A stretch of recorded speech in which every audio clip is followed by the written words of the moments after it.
Jom teman saya buat roti telur cheese lebihan roti edisi Ramadan.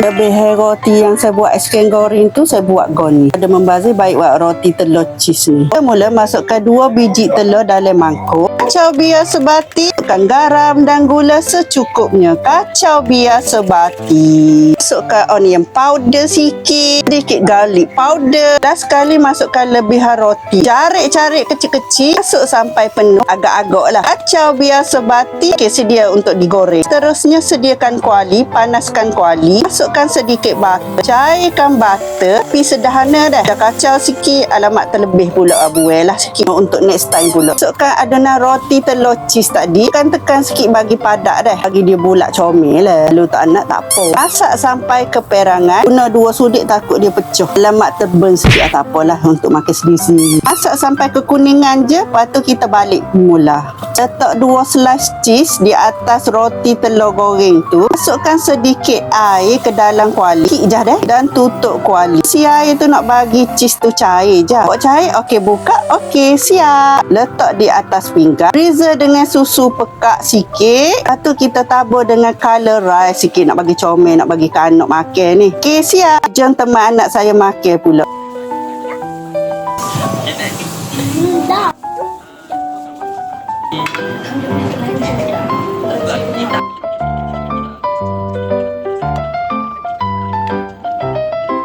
Jangan lupa subscribe, like, komen, share video ini. Terima kasih.